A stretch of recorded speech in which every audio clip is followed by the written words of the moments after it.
Ok, tá gravando já então. Boa tarde a todas, a todos. A gente vai tocar aqui, me parece que é o projeto da professora Carolina, isso, de redação e língua portuguesa. Isso. Legal, é projeto de biografias, né? A Luísa e a Lívia dando olá para nós aqui pelo chat. Tudo bem, vocês podem começar quando quiserem. Boa tarde, Boa Lívia. tarde. Boa tarde, Giovana. Professor, como que você se sentiu psicologicamente da passagem de criança para adolescência? Olha, eu acho que eu não vou dizer que eu senti, né? Que, que tem uma parede assim que a gente atravessa e passa para outra fase, né? Feito um videogame, passa da infância para adolescência. Eu não vou dizer que eu senti essa passagem, não. A gente foi levando quase que naturalmente a vida, né? Foi uma passagem, um período muito natural para mim, assim, se eu passei de uma fase para outra, né? Talvez se eu me lembrar hoje, olhando de fora, olhando de maneira distante do que aconteceu, eu vou dizer que os meus interesses mudaram, né? Eu passei a me interessar mais por texto, por escrever, por ler, e deixei de me interessar por brinquedos, por exemplo, por brincar de carrinho, né? A andar de bicicleta, que é uma coisa que eu sempre gostei muito. Eu deixei de gostar tanto de andar na rua do bairro e passei a desejar investigar mais outros lugares da minha cidade, das cidades vizinhas a Santos, São Vicente, Praia Grande. Eu passei, na adolescência, a descobrir outros lugares. Então, os meus brinquedos, digamos assim, de infância foram mudando de interesse também. Eu fui. A bicicleta deixou de ser um negócio para brincar com os amigos e passou a ser um negócio, uma máquina para conhecer novos ambientes, mesmo que dentro da própria região. O carrinho deixou de ser um objeto de brincar para ser um objeto de guardar, né, de coleção. E os meus interesses foram se modificando para a literatura, para o sonho de ter uma profissão. Eu queria ser jornalista, né? Foi isso. Não foi marcante assim que eu falei, opa, mudou, né? Talvez esse seja o grande lance do psicológico aí da minha fase. Eu não me dei conta da passagem. Ninguém se dá, né? Quando você está vivendo a experiência, você não se dá conta da experiência. Quando você está dentro da, da roda gigante, você não se dá conta do que está acontecendo no mundo do lado de fora, que está parado, que não está girando, né? Então, psicologicamente, eu estava na roda gigante, eu estava vivendo aquela experiência. Eu não me dava conta que ela era diferente para outras pessoas. Respondi ou precisa um complemento? Respondeu. Qual era o seu medo quando você virou adolescente e depois que você começou a ia começar também a ter mais responsabilidade? Meu medo era não ter emprego, não conseguir tocar uma carreira. Esse era um dos medos. O outro medo, contar aqui para vocês, era ficar sozinho, era não conseguir namorar ninguém, casar com ninguém. Eu consegui com aquela moça que tá ali atrás, ó, tá ali na entrevista. Então esse era um outro medo meu, ficar meio que largado. Eu tinha receio de ficar largado no mundo, né? Sem rumo da minha profissão, de ter uma profissão, sem rumo de ficar sozinho mesmo, sem família, eu tinha esse receio. Esses eram alguns dos meus grandes receios. Entendi. E qual era o seu assunto predileto da turma que você andava? O meu assunto predileto, quando volta a Isso. perguntar, que vazou um pouco o som. Qual era o assunto predileto, da turma que você andava? Das pessoas que você tinha mais intimidade, dos Hum, na adolescência, né? Logo que eu saí da infância. O assunto predileto, eu acho que era música. A gente não gostava muito de futebol, nenhum de nós. Acho que o grupo que andava mais comigo nessa fase, assim, de 11, 12 anos, até tinha time de futebol, torcia tal, mas o nosso assunto predileto era música. Era comprar vinil velho, disco de vinil, né, que eu tenho até hoje em casa, trouxe alguns aqui para minha casa, cheguei lá da casa da minha mãe. Então, o principal assunto era a música, né? E MPB, sobretudo MPB. Eu tinha um interesse por sambas antigos, os meus amigos por rock brasileiro, né? E na medida que a gente foi envelhecendo, olha só, dos 11 para os 15, 16 anos, surgiram outros amigos no grupo. E esses amigos, alguns sabiam inglês. Então eles já curtiam bandas como Nirvana, como os Stones, e curtiam no sentido de saber o teor das letras, de cantar, e Doors, e eles acabaram passando isso para mim também. Eu continuei não gostando muito de banda de rock nessa fase, mas os amigos sempre traziam discos e a gente ia trocando informações. Um amigo meu que eu já citei na outra entrevista, né, o Márcio de Menezes, ele virou doutor em física hoje, e ele logo cedo, com 12, 13 anos, ele foi estudar música. Então, às vezes, eu chegava na casa dele para estudar matemática, porque eu ia mal em matemática e ele ia muito bem, ele me dava uma força, assim, vamos dizer que ele me dava um reforço de matemática, e o Márcio estava ensaiando bateria. Ele era baterista, ele tocava, ele é baterista, né? Apesar de trabalhar muito hoje em dia, mas ele é baterista, ele toca teclado. Então, vira e mexe, ele estava ensaiando alguma coisa, ele pagava para me dar uma aula de matemática. E eu curtia ali o que ele estava ouvindo, Guns N' Roses, alguma coisa assim. Nosso principal assunto era a música. Entendi, muito obrigada por responder. Boa tarde, professor. Oi, boa tarde, Eu gostaria de perguntar se você praticava algum esporte durante a adolescência e se tinha algum favorito. Olha, na adolescência mesmo, eu tinha educação física, né, na escola. Eu ia muito mal na educação física, muito mal. 11, 12, 13 anos eu ia muito mal. E eu fazia educação física num quartel do Exército, que quase sempre o professor nos largava num pátio com sol, com calor, e ou ele largava para jogar futebol, ou ele largava na mão dos soldados, dos sargentos, dos estudantes de cargo de sargento no Exército. E eles davam ordem unida, era marchar. Aquela brincadeira que eu faço com vocês na quadra, era de certa maneira as besteiras que os soldados nos ensinavam, né, no quartel. Então, com 11 anos eu fui pro quartel, 2 vezes por semana eu tinha que caminhada de aproximadamente 1 hora até o portão do quartel, depois dava a volta dentro do quartel para chegar na quadra, não nos deixavam cortar caminho pelo portão da frente, já era parte da bobagem militar, né, de fazer o sujeito passar por sacrifício. As meninas era a mesma coisa, só que a educação física de meninos e meninas era separada, então elas tinham aula com uma professora dentro do quartel também, o que rendia um monte de problemas, porque elas estavam dentro do quartel, e eu não me dava bem com esporte. Numa das vezes que o professor tentou se livrar da gente, tentou se livrar de mim também, ele nos mandou correr numa pista que devia ter uns 3 quilômetros, uma pista de atletismo, eu acho. É uma pista de brita, de asfalto moído. Estava muito quente, eu lembro que eu comecei a correr. Ele ensinou lá qual era a técnica, ensinou errado, por sinal. Um sargento mais jovem me ensinou uma técnica melhor de abrir as mãos para elas não suarem tanto, como respirar, para não ficar com a boca aberta quando corria.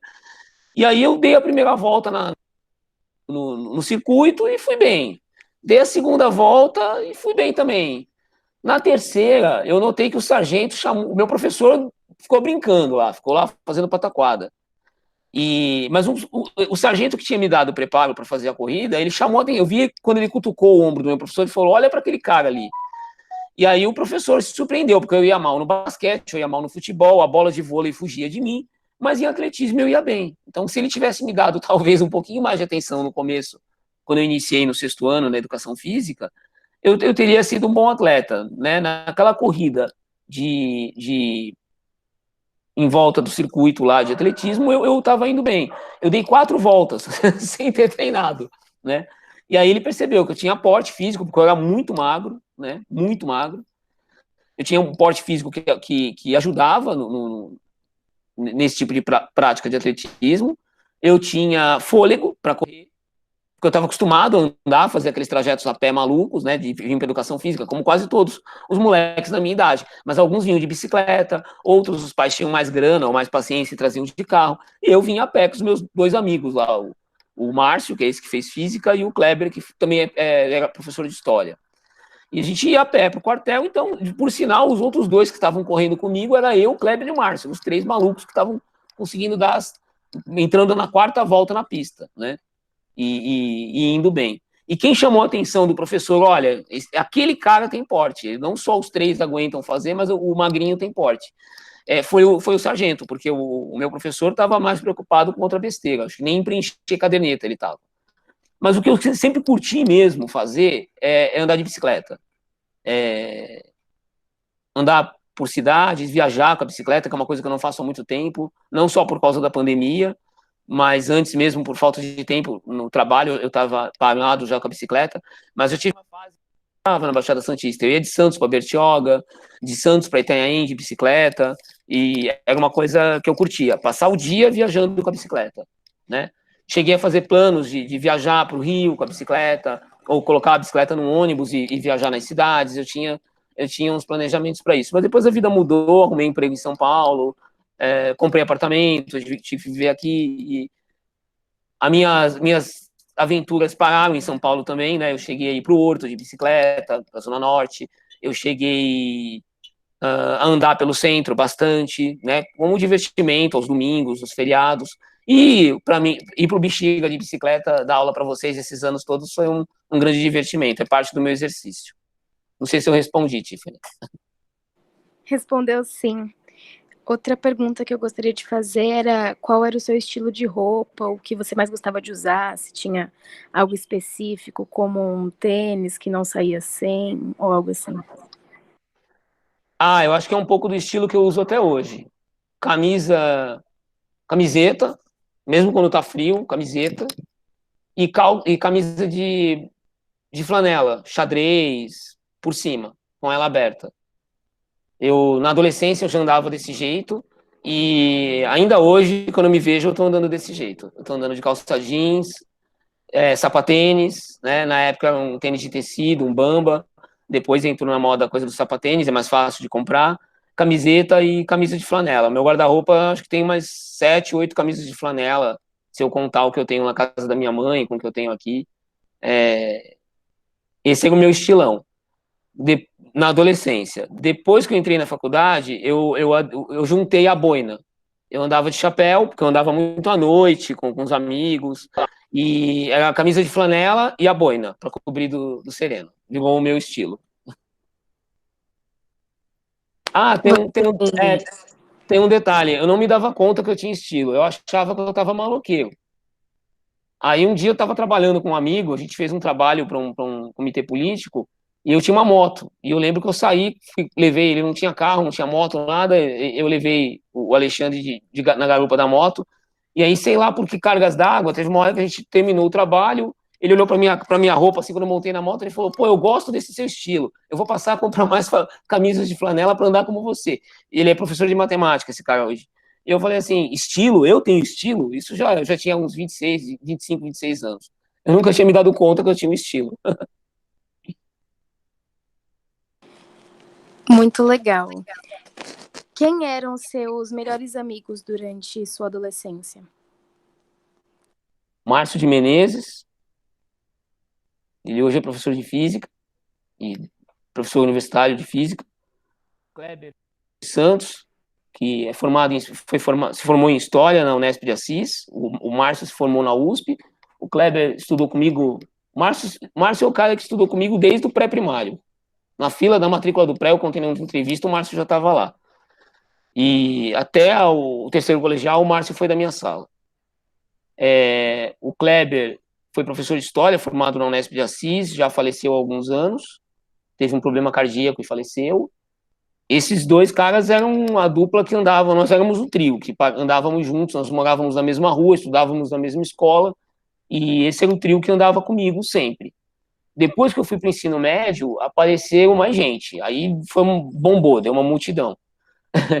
Tinha, sobretudo, assim, com mais, que iam mais até a minha casa, e eu também ia mais na casa deles, o Estênio Matheus Lima, que é professor de História hoje, é sindicalista da POESP, que é a rede, o sindicato de professores do estado de São Paulo, né?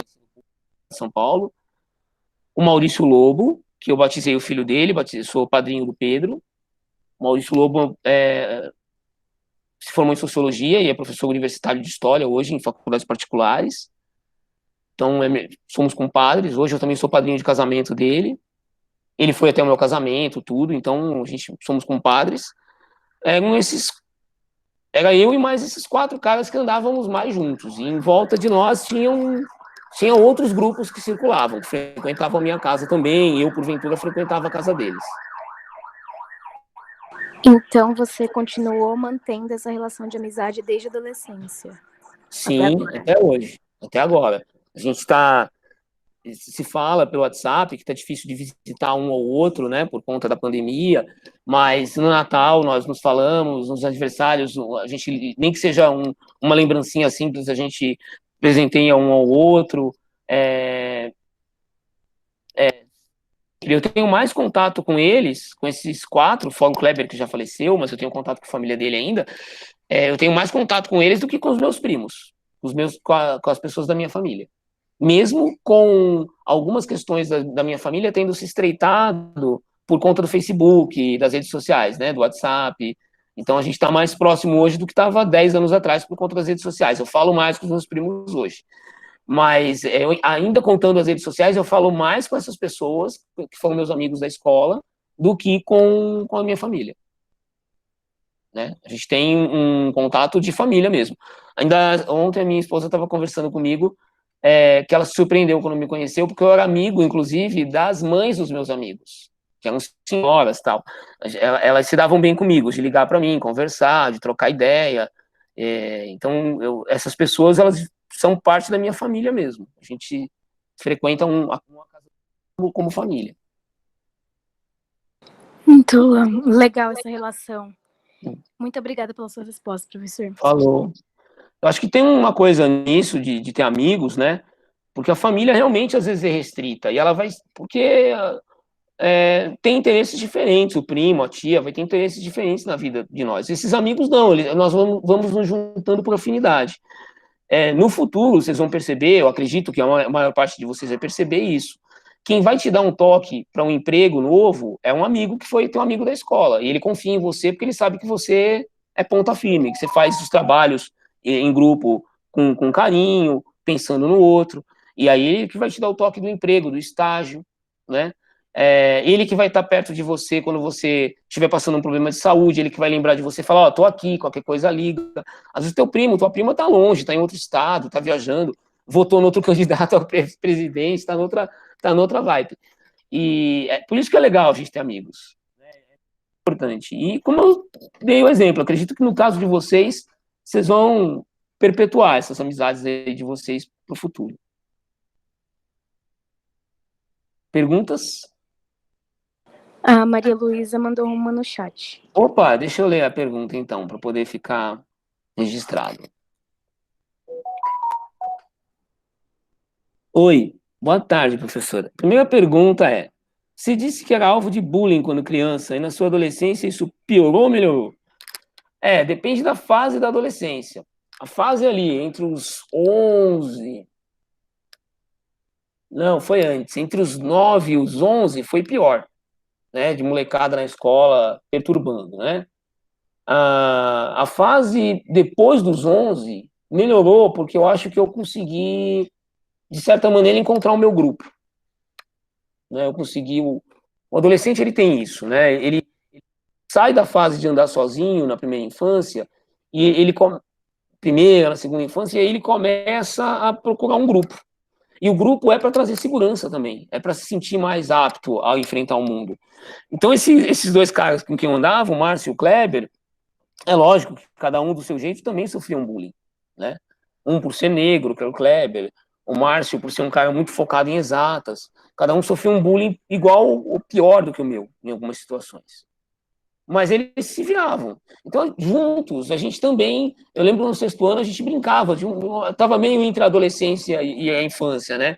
Tinha uma coisa de brincar na quadra da escola durante o intervalo, de pega-pega. E aí tinha mais uns 2 moleques que brincavam bastante com a gente, 2 irmãos, o Humberto e o Hugo. E acho que eles também sofriam bullying pela aparência, por serem muito magros, como eu era. Então, a gente se juntava em grupos para enfrentar essa coisa do bullying que foi, aos poucos, se diluindo, né? Aos poucos, Não, 4 moleque igual ali, tudo magrelo, tudo uns que gostam de exatas são esquisitos, outros que gostam de humanas e são esquisitos também. Então, esse pessoal do bullying começou a se preocupar com outras coisas. Começou a ir fazer bullying com outras pessoas, possivelmente. Você respondi, Maria Luísa? Deixa eu ver aqui no chat.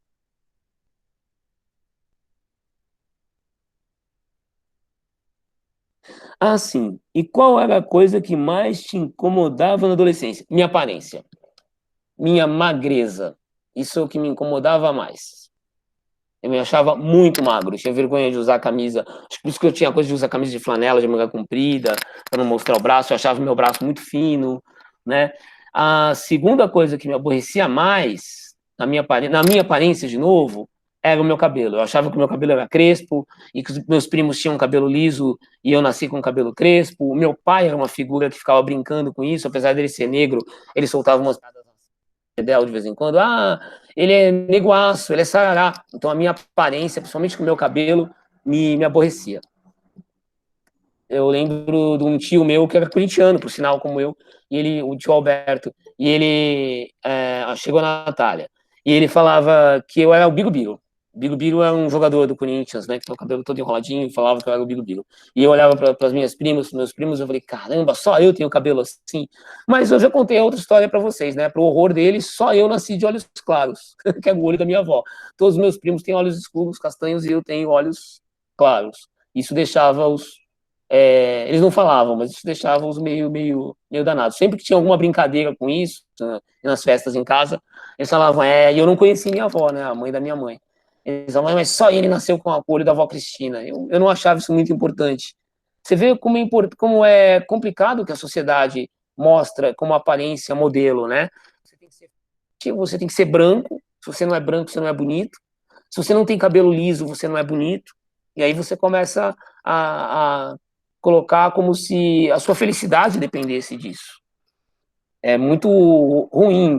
Eu acho que eu ainda tive, vamos dizer, não sorte, mas para mim, essas questões não foram tão complicadas porque eu era menina. Para uma menina, a sociedade cobra ainda muito mais. A sociedade é, é muito mais ácida, né?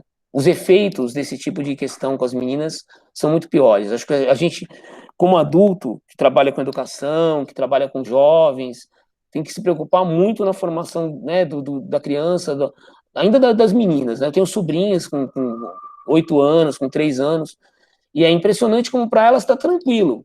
Até o momento está tranquilo, isso do cabelo, da cor de pele.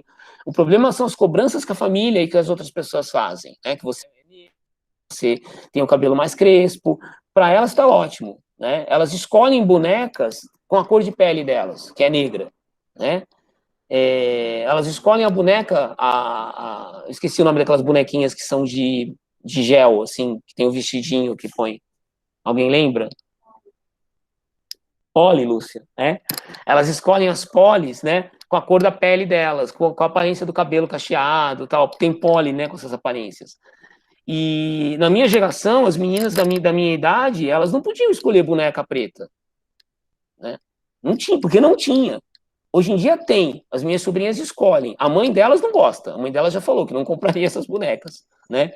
Mas elas podem escolher, o que eu vejo até como um elemento de resistência. Não, eu quero essa sou eu, né? A minha sobrinha, a Lorena, fala. Então, essa questão da aparência física que me preocupava, ela foi muito mais dura com as meninas da minha geração. Não sei se eu respondi, Maria Luísa. Deixa eu entrar no chat aqui para ver se... Sim.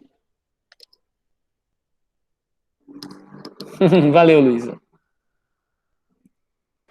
Boa tarde, professor. Quais eram suas sensações quando você entrou na universidade? A minha sensação é que eu estava perdido. É que aquele não era o meu lugar. Não era o meu lugar no sentido assim, cara, me soltaram aqui, eu não tenho a menor ideia do que eu vou fazer. Por vários motivos. Deixa eu só ligar o fio aqui do computador, senão vai cair a bateria. Primeiro motivo é que a universidade pública ela não foi feita para o filho do operário urbano, pobre, não foi feita para isso, né? Ela está distante, a USP, por exemplo, ela está muito distante na cidade do transporte público, o ônibus entra lá dentro, mas é horrível ir de ônibus, né? Você gasta, saindo da Paulista, por exemplo, você gasta 1 hora para chegar lá. Mas quem é pobre e mora na Paulista?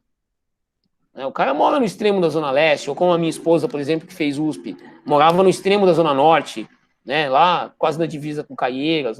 Então, no Horto Florestal. Então, assim, ela está longe, ela não foi feita para quem anda de transporte público, o metrô não chega nela até hoje, né? Então, a sensação que eu tinha cara, isso aqui não foi feito para mim. Para ir de uma unidade para outra estudar, para pedir um documento, tudo eu tinha que andar meia hora lá dentro do campus, é muito grande, né? Quando eu fui pedir a moradia, fui morar dentro da USP, eu também tinha a sensação de que aquilo não foi feito para mim, aquilo não se adequava para mim, é muito difícil me habilitar ali. O que me habilitou ali foram as amizades, de novo, foram os amigos, né, que eu fui conquistando em São Paulo. Não tinha ninguém em São Paulo. Todo mundo me perguntava, mas você tem uma tia, você tem um compadre do seu pai, alguém que vai te ajudar em São Paulo. Não, eu não tinha ninguém. Eu vim para uma cidade onde eu não conhecia absolutamente ninguém, né? E eu fui procurando lugares, fazendo amizades,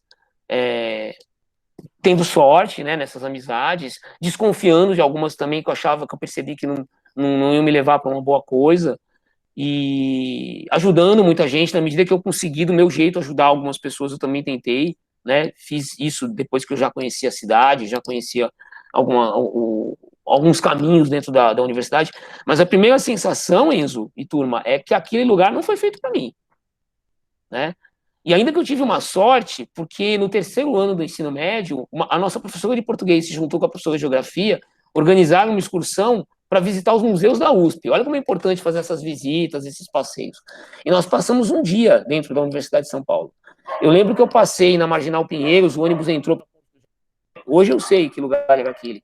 Entrou pelo portão da Poli, né, acho que é o portão 2 lá, dentro da USP. Quando passou em frente à moradia da USP, onde tem o Instituto de Psicologia, eu falei assim, cara, que bagunça esse lugar, tinha roupa pendurada, uma zona. E eu falei, eu não quero morar nesse lugar. Mal sabia eu que 2 anos, 1 ano e meio depois eu estava morando ali, né? Morando ali, participando das festas, tentando fazer grupo de estudo para dar conta das coisas. A outra coisa que me fez me sentir perdido dentro da USP é que eu vim de escola pública. Então, como eu já contei para vocês, esse conteúdo que eu dei hoje para vocês sobre a Revolução dos Cravos, sobre Guerra Fria, isso não existia na escola pública. O professor de História e Geografia não chegava nesse conteúdo no 9º ano ou no 3º do médio. Então eu não tive absolutamente nada desse conteúdo. E tudo isso era cobrado. Tudo que não foi dado para mim durante o Fundamental 2, só em História, mas aí problematizou a minha vida. Em Geografia, em Ciências, toda vez que eu tinha que fazer uma prova para tentar uma bolsa, bolsa, sobretudo bolsa, para tentar uma vaga no intercâmbio, tudo que aparecia para mim, me cobravam coisas que eu não tinha, que eu não sabia. Eu nem tive. Eu lembro da primeira disciplina que eu fiz, que eu bombei, eu tomei bomba, foi a História da América 1, com a professora Genice Teodoro. E eu lembro que ela foi durante uma greve, né? Eles falam muito que ninguém estuda na USP porque as greves são longas. Ela furou a greve e deu uma prova oral. Ela não podia dar prova escrita, que ela não podia abrir a sala, ela deu uma prova oral, nos chamou no escritório dela, chamava um a cada 15 minutos, um aluno a cada 15 minutos. Eram 60 alunos à tarde e 60 alunos à noite. 120. Ela chamava um a cada 15 minutos, durante dias ela ficava fazendo essa prova oral. E ela perguntou sobre a Mesoamérica, América Central, né? A gente sabe, eu sei isso. Ninguém deu isso para mim na escola. Ou eu não lembrava, né? Aí começou a perguntar sobre os astecas, sobre os incas, sobre um livro que eu tinha lido, porque ela tinha mandado ler, que era do Todorov, de um linguista chamado Tzvetan Todorov, Conquista da América, a Questão do Outro. Você vê como eu estudei, hein? Que eu lembro até hoje o título do livro, do que falava, o autor, né? O que ele fazia. Mas eu fui reprovado na disciplina. Então a sensação que eu tinha é que o que cobravam não era o que eu tinha para dar, o espaço não foi feito para mim, e eu esqueci de tudo isso. Depois eu fui passando, depois fiz História da América com outro professor e passei, né? Fiz as outras disciplinas, nunca mais reprovei, fui aprovado em bolsas de estudo, me mantive lá. E quando eu terminei o curso e fui trabalhar num abrigo de crianças, eu já contei uma parte dessas histórias para vocês, eu encontrei adolescentes que eram pouquíssimos. De 20 adolescentes, tinha, tipo, 2 que conseguiam terminar o terceiro do médio e prestar uma faculdade. E eles existiam das faculdades particulares. Eu falava, cara, eu fiz USP, como é que eu consegui? Esses caras não conseguem fazer uma particular? Que, em teoria, é mais simples. Em teoria. E eles falaram assim para mim, Bertoldo, é o seguinte, aquele lugar não foi feito pra gente. A gente não sabe nem tomar um café, nem pedir o café no bar deles, a gente sabe. Eles foram preparados para viver no abrigo e andar na periferia, e não para ir para um bairro de classe média. Aí eu falei, cara, é isso que eu sentia quando eu fui para a USP. Dentro das minhas limitações, eu não conseguia me sentir à vontade para ir de uma unidade para outra, para sentar numa mesa e falar a minha opinião, para levantar a mão e dar uma opinião na aula. Isso foi uma conquista. E como eu falei bobagem, né? Às vezes que eu levantei a mão e falei naquelas aulas. Porque as pessoas que estavam ali, num grande número, eram oriundos de escolas particulares grandes de São Paulo, do Rio, de João Pessoa, de Fortaleza. Vinha gente do Brasil inteiro para dentro da USP. Né? E justamente, das melhores escolas. Eu, vindo de escola pública ali, era a realidade. Isso dentro do curso de História, que ainda tem mais gente, tinha mais gente de escola pública. Quando eu me aventurei para assistir aula na ECA, no jornalismo, como ouvinte, nossa, aí é que a diferença apareceu maior. Né? Porque como era um curso mais concorrido, quem passava eram as pessoas realmente das escolas particulares. Ali, essas diferenças de formação também eram ácidas. Né? Basicamente foi isso. Essas foram as 2 grandes barreiras que eu senti dentro da USP. Respondi você, Enzo?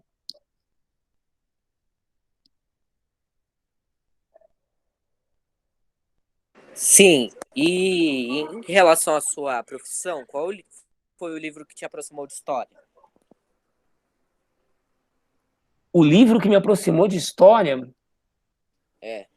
Interessante. Eu estava lendo as coisas que tinha na universidade, né?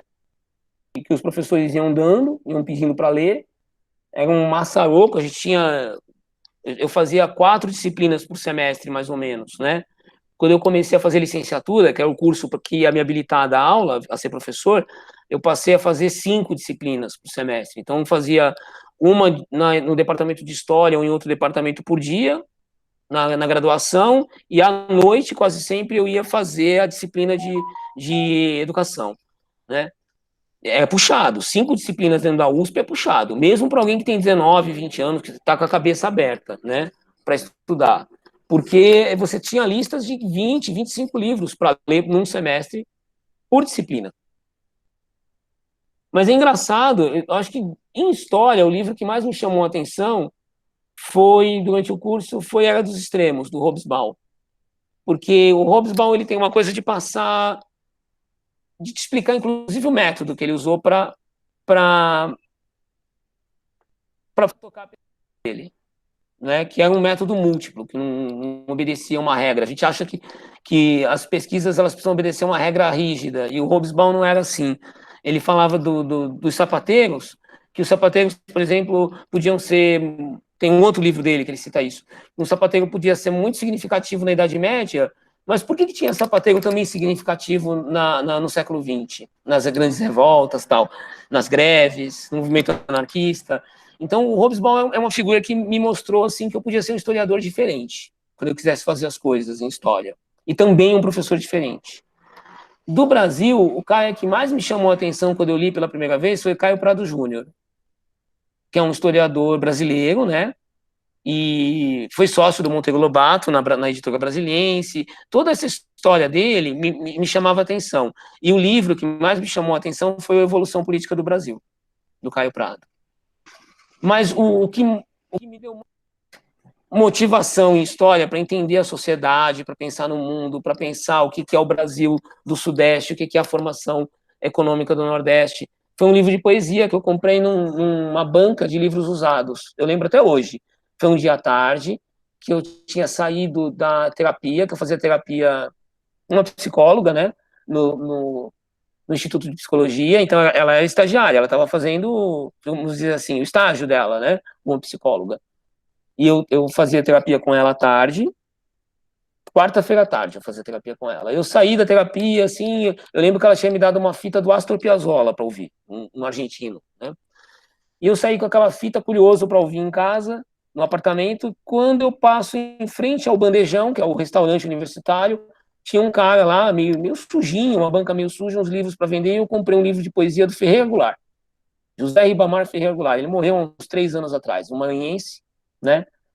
E livro, e li assim, num tapa, e com uma certa culpa de não estar lendo as coisas aqueles 25 títulos que eu tinha que ler por disciplina, e não lia direito às vezes, porque não dava tempo. Mas então eu lia o Goulart e reli, fiquei curioso, e queria pegar mais coisas do Ferreira Goulart na biblioteca quando eu descobri esse autor. E o Marcelo, o professor de matemática, que lê ele sempre tem um poema de cor quando tem atividades nas escolas, ele lê o Não Há Vagas, do Ferreira Goulart.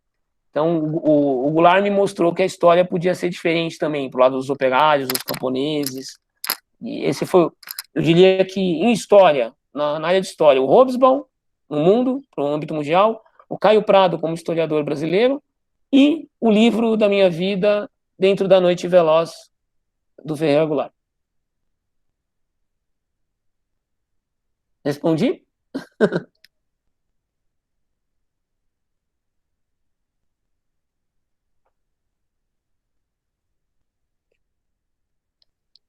Respondido. Tem mais gente com pergunta? Oi, a Sara. Olá, professor. Boa tarde. Boa tarde. Voltando mais ali para o início, de quando você fala sobre a sua adolescência, eu queria que você definisse, se você puder, em uma palavra, sei que é muito difícil, mas em uma palavra, a sua adolescência. Maravilhosa. Maravilhosa. Eu posso justificar a única palavra? Oba! Claro. Eu tive sorte, né, de nascer numa família que providenciou uma casa para que eu morasse, para que eu tinha base, eu tinha o mínimo. Eu tinha uma casa, um teto seguro, um lugar seguro. Eu tinha acesso a amigos, né, amigos na rua, no bairro, tudo mais. Eu tinha acesso a uma escola que, mesmo com as limitações que ela tinha, conseguiu me possibilitar acesso a livros, ao mínimo de esporte, né? Mas acesso a livros, a uma biblioteca. Eu trabalhei em escolas públicas que não tinham biblioteca. O Vital não tem uma biblioteca, né? Então, eu estudei numa escola de ensino fundamental 1 e 2 que tinha biblioteca, com um bibliotecário formado, com um profissional que propiciava atividades, né? Então, eu tive segurança de tocar a minha infância, a minha adolescência, eu tive amigos, né? E eu tive uma família, pai e mãe, que mostraram o mínimo da vida correta. Quando eu fui atuar, Poxa, legal. quando eu fui atuar em escolas e no abrigo, eu vi que nem todo mundo tinha isso, né? Tem uma piada que a gente conta numa roda de amigos, de amigas aqui, principalmente amigas da minha esposa, que, por exemplo, na sociedade de hoje que a gente vive, ter pai é um privilégio, ter pai é coisa de rico, né? Demais. Mas, porque se a gente olhar, não porque os pais são pessoas maravilhosas nas nossas vidas, mas se a gente olhar os dados do IBGE, nós vamos ver que 40% dos lares brasileiros é tocado essencialmente por mulheres. Não tem a figura paterna. Então, realmente, pai é para poucos. Pai em casa, convivendo, é para poucos. Respondi? Claro. Eu queria te fazer mais uma pergunta, que é um pouquinho difícil também. Eu vi que você tem bastantes amigos, né? Da sua infância, da sua adolescência. Mas se você pudesse levar um amigo, assim, que marcou a sua adolescência, que você traz ele até hoje com você, qual seria ele? Tipo, o melhor amigo, digamos assim. Levar para onde? O que você levou da sua adolescência para sua fase adulta. Ah, Só que você só pode levar um, no caso. Qual que foi o amigo que mais marcou, assim, a sua adolescência? Nossa, é difícil, né? Porque eles têm setores, né? Tem amigos que são muito divertidos para você sentar numa mesa de bar, quando não tem pandemia, tomar uma cerveja. Sim. Tem amigo que é legal para caminhar na praia, que não gosta tanto de beber cerveja. Sim, tem funções diferentes. Mas eu acho que é o Márcio de Menezes. Márcio, que eu falo muito pouco hoje em dia, não dá tempo, ele mora em Campinas, eu moro aqui, e ele tem 2 filhos, tal, tem uma vida diferente da minha, mas o Márcio, a gente tem muito papo em comum, até hoje quando a gente senta junto, demora, ele, a esposa dele, demora bastante para levar o papo. Poxa, legal. Indo mais para esse lado de relacionamentos, amizades, eu queria, se você puder, é claro. Eu acho que tá meio mutado o seu áudio. Não estava te ouvindo. Tá falhando um pouco. Aumentei o áudio e tá falhando um pouquinho, né? Pronto. Vamos ver se rola agora. Não, agora tá ótimo. Tá melhor. Eu vou desligar o celular, que eu acho que melhora a velocidade da internet. Tá bom. Pronto, vamos lá. Então, Pergunte. falando sobre esses relacionamentos, amizades que você construiu ao longo da sua vida, se você puder me contar como você conheceu a sua esposa, a Lúcia. Posso contar. Eu tinha pedido demissão do Estado, da rede estadual de ensino, onde eu fui concursado. Eu vi que eu não tinha futuro, eu achei que eu nunca mais ia voltar a dar aula nessa época. E aí uma amiga da faculdade, que eu conheci na faculdade, tudo, falou que tinha uma bolsa de estudos da FAPESP para trabalhar em São Paulo. Falou, sai do Estado, que você não está passando bem. Tinha outros amigos comuns nossos que falavam, sai do Estado, que você não está te fazendo bem para a tua saúde. E aí eu pedi demissão, a família me achou louco, alguns amigos me acharam maluco, mas eu pedi demissão e vim trabalhar em São Paulo. Na época eu subi e desci a serra praticamente todo dia, depois eu fui morar com os amigos, de volta ao CRUSP, como irregularmente, porque eu não era mais aluno da USP. E eu fui trabalhar, esse projeto era para trabalhar com a pesquisa do DEOPS, do acervo da Polícia Política no Arquivo do Estado. Eu trabalhava com a documentação da polícia na época da ditadura, né? Sobretudo com a época da ditadura do Vargas, Getúlio Vargas. E a pessoa que é minha esposa hoje, que está ali atrás, era pesquisadora, né? Era pesquisadora do mesmo grupo, né? A professora Maria Luísa Tucci Carneiro, né? Professora do Departamento de História da USP, que me recebeu no projeto de pesquisa dela mais como secretário. Eu não era tanto pesquisador, eu era secretário, porque eu trabalhava na organização dos arquivos digitais, de fazer banco de dados, eu recebia os pesquisadores para ajudar nas pesquisas, e a minha esposa era uma das pessoas que estava fazendo pesquisa lá. Ela era aluna de graduação e ela estava terminando a pesquisa do livro dela, do primeiro livro dela, do Combates pela Liberdade. Né? Poxa, legal. Que era a iniciação científica. Quando a gente está na faculdade, você pode ser pesquisador, e o primeiro nível de pesquisador é a iniciação científica. Então, ela fazia uma pesquisa de iniciação científica, com bolsa da FAPESP, da Fundação de Apoio à Pesquisa do Estado de São Paulo, né, sobre anarquistas, sobre militância anarquistas vigiados pelo DOPS. Então, ela ia aos prontuários e pesquisava quem tinha prontuário de anarquista. Beleza. E aí a gente começou a se falar. Ali, tinha outros amigos em comum. Eu acho que ela tinha outro namorado, né, na época. Ela tinha outro namorado na época. E aí aconteceu um negócio, porque eu tinha assistido o Capitães de Abril, que é o filme que eu estava falando com vocês hoje de manhã, né? O filme sobre a Revolução dos Cravos. Foi a época que teve esse filme. Eu tinha uma moto que eu não usava mais. Eu usava essa moto que eu comprei do Matheus, aquele amigo meu, professor de história, para dar aula lá em Praia Grande, para me deslocar na Baixada. Eu não usava mais a moto. E todos os meus amigos que tinham morado comigo no CRUSP, quase todos, tiveram, que eram solteiros, alguns já tinham filhos nessa época, mas quase todos foram morar fora por um tempo, por 1 ano, 6 meses, pegaram um intercâmbio. E eu não era como eles, eu sou péssimo em inglês, eu não sabia inglês, então eu não podia ir para a Inglaterra, não podia ir para os Estados Unidos. Eu achava, e realmente eu não tinha dinheiro para fazer isso, para ir para um desses países.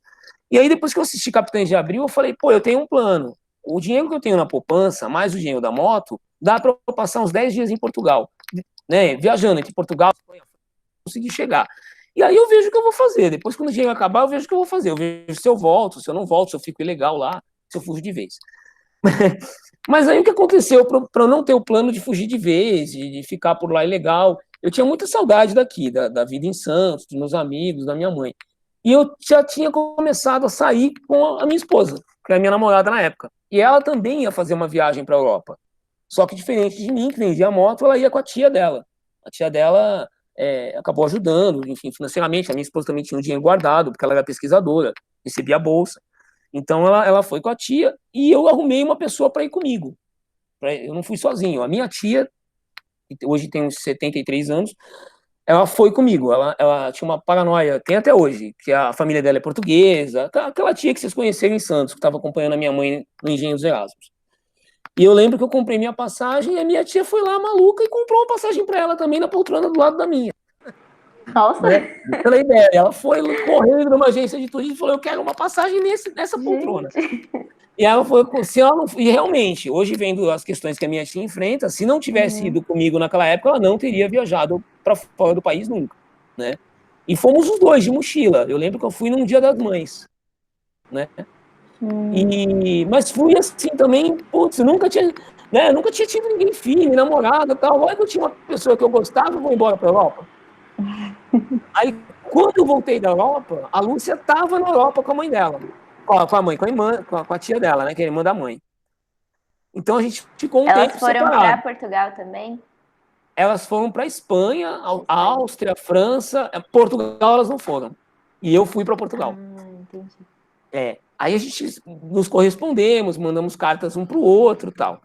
E eu fiz um acordo com a minha chefe, que era professora da USP, com a Tuti. Eu falei: olha, porque eu não tinha recebido o primeiro mês de bolsa. Tinha dado um problema com a documentação e o dinheiro não entrou. E eu tinha trabalhado. Aí eu fiz um acordo: eu vou fazer o seguinte, o outro mês que eu tenho para receber, eu não trabalho. Eu vou fazer essa viagem para Portugal por experiência de vida. E quando eu voltar, eu assumo de novo a bolsa, tudo. Ela topou, ela aceitou. Então, eu fiquei um mês trabalhando sem receber, um mês zanzando em Portugal, Espanha. E quando eu voltei, a Lúcia estava fora. E eu falei: puxa, e agora, né? Ela não vai voltar mais. Se eu tiver ideia de sumir, ela vai ter mais ideia de sumir ainda. Ela tem passaporte espanhol, tudo. Eu falei: ela vai arrumar um namorado lá e vai embora. E eu fiquei triste, né? Fiquei chateado. Mas ela voltou. Demorou um pouco para voltar, porque a empresa aérea teve uma greve no dia dela voltar e ela não conseguia voltar para o Brasil. Eu fiquei assustado com isso. Mas ela voltou, né? Eu lembro até hoje de um dia que eu estava no trabalho, deu a greve da Ibéria, e a mãe dela ligou pro meu trabalho perguntando, acho que você não lembra, sabe essa história, né, Lúcia? Sabe? A mãe dela ligou pro trabalho, lá pro escritório lá que a gente tinha no arquivo do Estado, falando assim: olha, Lúcia, problema, eles vão voltar para uma outra companhia aérea, acho que é Aerolíneas Argentinas, e tem problema aí para ela voltar pro projeto? Eu falei: não, tá tudo bem, tá tudo certo, que bom que ela vai voltar, que vai conseguir. Aí a mãe dela, que é minha sogra hoje, falou assim: quem tá falando? Ah, que é o Bertoldo. Ah, então é você, Eu fiquei aterrorizado, mas tudo bem.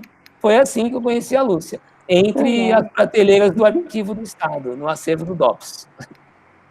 Aventuras, né? Aventuras. Muito obrigada, professor. Valeu. Tem mais pergunta, pessoal? A Lívia tá mandando pelo chat. Opa.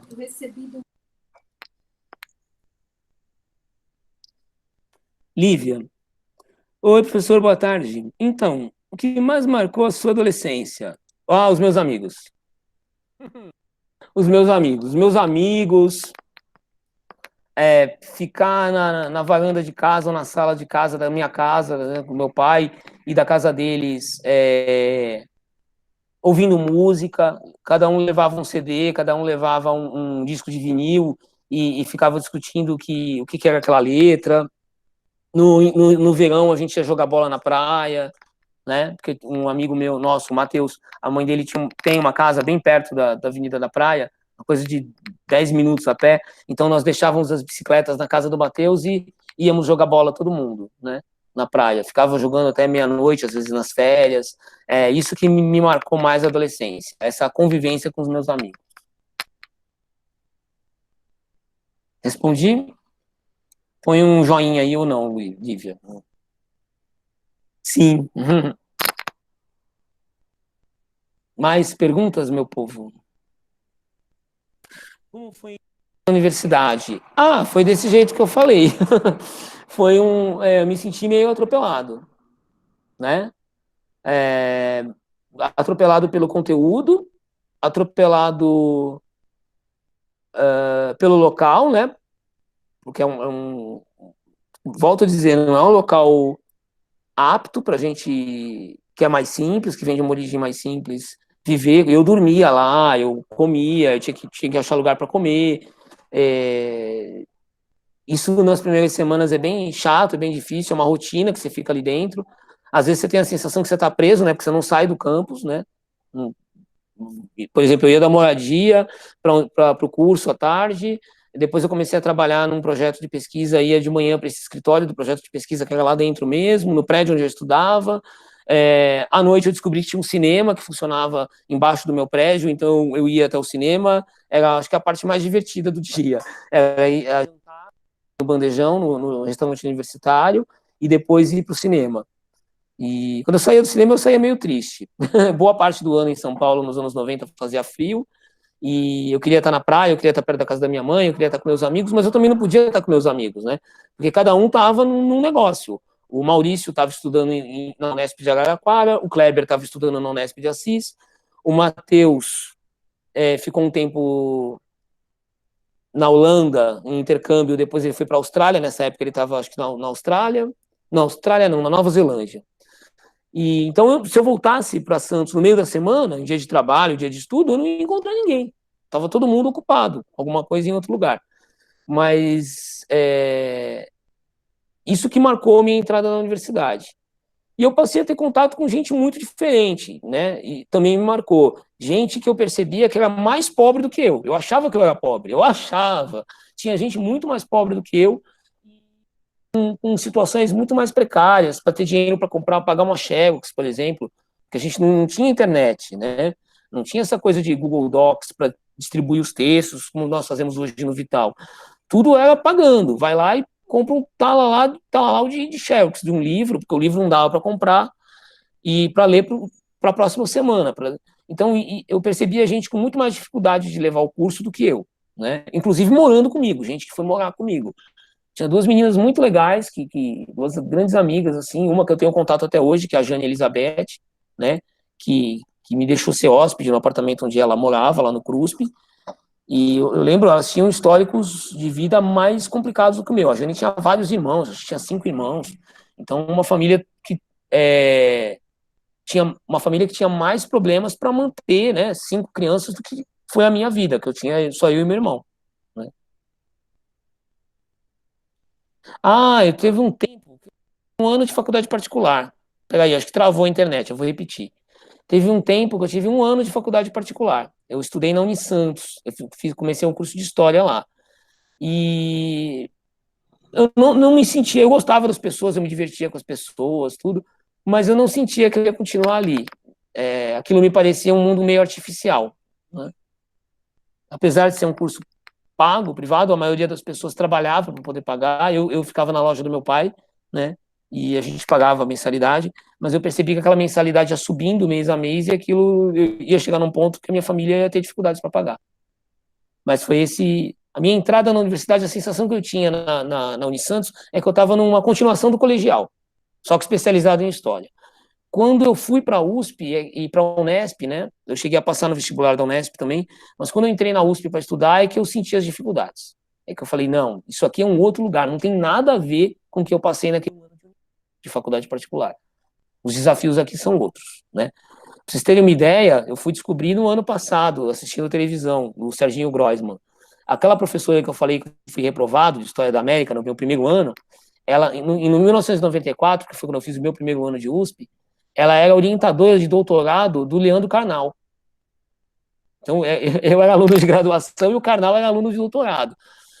Quando eu descobri isso, eu falei, cara, ela era orientadora do Carnal. Quem é o Leandro Carnal hoje, como historiador, né? Então, se eu fui reprovado pela orientadora do Carnal, tá tudo bem. Respondi?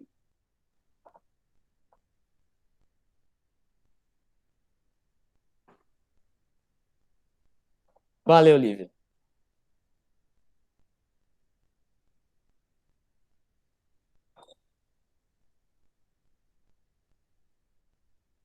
Perguntas?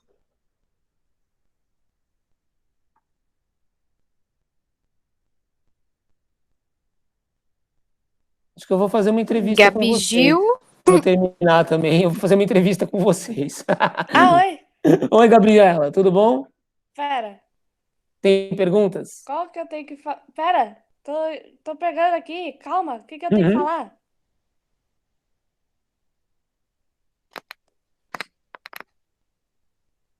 Perguntas 16, 17, 18 e 19. Pera, onde tá?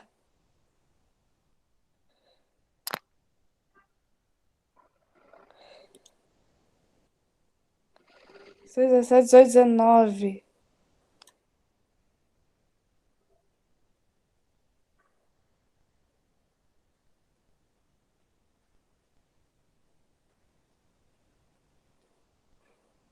Pera, eu não tô achando. Onde tá essa parte, droga? Tá Passou no um link. link do chat. A Tiffany passou um link aqui, ó. Pera, tá travando meu negócio aqui. Tranquilo, Gabriela, a gente espera. Quer que eu abra o link aqui e apresente, Tiffany? E a Gabriela faz a pergunta e comenta? Não. Não, eu já abri aqui. Conseguiu? Valeu.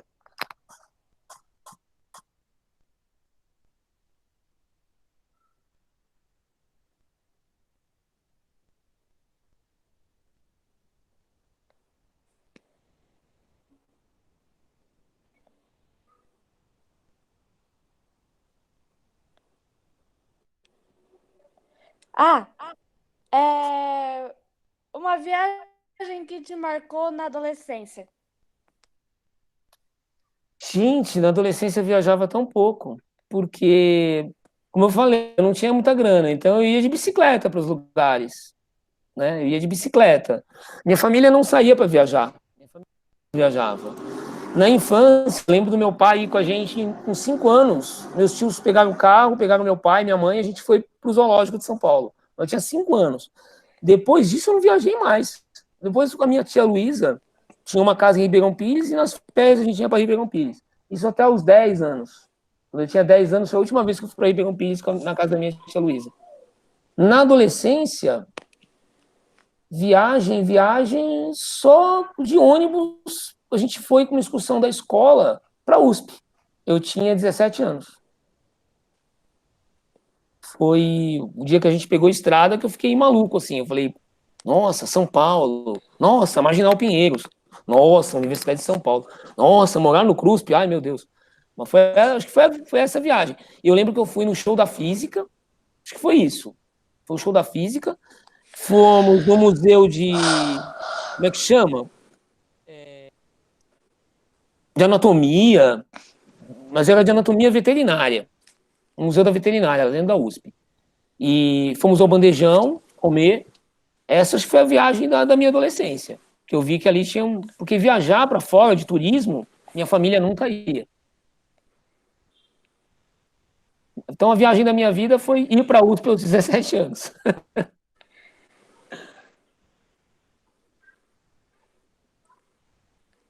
Tem mais perguntas, Gabi? Oi. Como foi seu desempenho no ensino médio? Foi muito bom em humanas, apesar, como eu já falei, que existiam limitações, né? Os professores nunca chegavam em questões como ditadura militar, Guerra Fria, nunca chegava nisso. Então foi muito bom em humanas, eu me dava bem em nota, mas em exatas eu era um terror. Na parte teórica de física, eu me dei bem no primeiro ano, eu fui bem. Né? Na parte teórica eu desenvolvia bem. Quando entrou na questão de contas mesmo, de fórmulas, aí eu não tinha jeito, eu ficava de recuperação, eu tinha que ser socorrido pelos meus amigos, pelo Márcio, principalmente, que me dava aula de física, me dava aula de matemática. Eu lembro que o irmão do Matheus, o irmão mais velho do Matheus, que fazia engenharia na época, numa faculdade particular lá em Santos, chegou a me ajudar em matemática, né? Então, o ensino médio em exatas, para mim, foi um horror, né? Em idioma também eu não gostava. Mas hoje eu sei por quê. Era muito mal dado. O curso era muito mal dado. E quando você decidiu que sairia da casa dos seus pais e iria morar sozinho? Eu tive que decidir que eu sairia mesmo para valer quando eu já estava formado. Eu tentei sair a primeira vez quando eu fui morar na USP, né, definitivamente em 95, que eu fiquei mais tempo em São Paulo. Foi quando eu consegui mesmo como morador do CRUSP, em 95. Mas eu sempre voltava para casa dos meus pais para visitar aos finais de semana. Eu acho que o momento de sair mesmo, que eu vi que não dava mais certo, que eu ia ter que ficar em outro lugar, foi entre 2002 e 2004. Aí eu vi, eu já tinha 30 anos quase. Eu ainda não tinha 30, mas já estava indo para os 28, 29. Aí eu vi que não tinha saída, eu ia ter que morar sozinho em outro lugar. A pergunta 19 tá cortada, só tava 18 lá, não dá pra... Não tem problema. Alguém tem a 19 aí? Deixa eu abrir o link aqui. Não lembro se ele está aberto para mim, né? Nesse outro link. Uhum.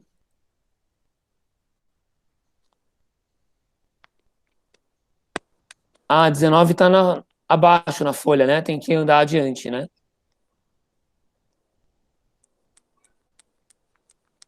Gabi, Gil, eu mandei o outro link aí, onde está a pergunta 19. Aqui. Ah, tá. Uhum. Seu psicológico quando entrou na fase adulta. Como era o meu psicológico? Quando eu entrei na fase adulta? Uma confusão só. Completamente doidinho. Eu acho que todo mundo é meio doidinho, né, na adolescência. Porque a gente quer experimentar sensações que são perigosas, às vezes a gente quer saber como é, né? A gente se coloca em risco mesmo, e nesse lado os homens fazem mais bobagens do que as mulheres para se colocar em risco.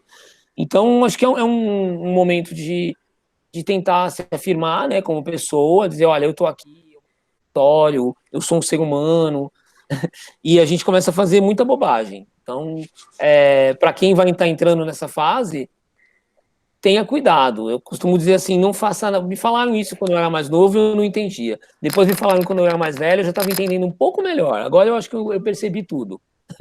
Assim, a frase é a seguinte: não faça nada que mude sua vida definitivamente. Por quê? Porque para mudar a sua vida definitivamente, é definitivo. E se você for muito jovem, não vai ter como voltar atrás, você não vai ter como ter determinadas experiências. Namorar, viajar, morar fora. Por exemplo, quer ver uma coisa que muda a sua vida definitivamente? Ter filhos. Deve ser ótimo ter filhos, eu não tenho, né? Invejo aí todo mundo que tem, os pais de vocês, tudo, meus cunhados. Mas assim, se eu tivesse tido filhos com 19 anos, eu não teria conseguido fazer todo o resto que eu fiz. Ter terminado a faculdade. Quer dizer, não é que eu não teria conseguido, eu tenho amigas, meninas, que tiveram filhos com 21 na faculdade e terminaram a faculdade, fizeram pós-graduação até antes de mim, fizeram doutorado, tudo, né? São grandes guerreiras aí. E deve ter sido muito bom, porque logo depois elas tiveram outro filho. E continuaram fazendo pesquisa e trabalhando, prestaram um concurso público. Mas é lógico que a vida foi mais difícil tendo que sustentar 2 filhos, né? Então, eu não entendia direito o que as pessoas falavam para mim, as pessoas mais velhas, né? Falavam, oh, não faça nada que possa modificar a sua vida definitivamente por enquanto. Mas essa é uma das coisas. Experimentar determinadas drogas, por exemplo.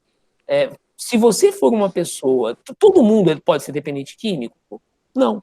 Tem pessoas que não vão desenvolver uma dependência química de ir para a lama, de ficar no lixo, né, do cachorro lamber a boca, né, ficar jogado na sarjeta. Mas 20% de quem experimenta pode acabar virando um dependente químico pesado, de não conseguir mais se levantar. Então essa é uma das coisas que às vezes é melhor você não fazer, porque podem mudar a sua vida definitivamente. Você não vai conseguir mais se levantar, terminar um curso universitário, obter um emprego, né? Eu acho que esse é o grande lance. A minha cabeça era bem confusa, mas eu tinha muito medo de coisas que podiam mudar a minha vida definitivamente, mesmo que eu não soubesse. Ainda assim eu tinha medo.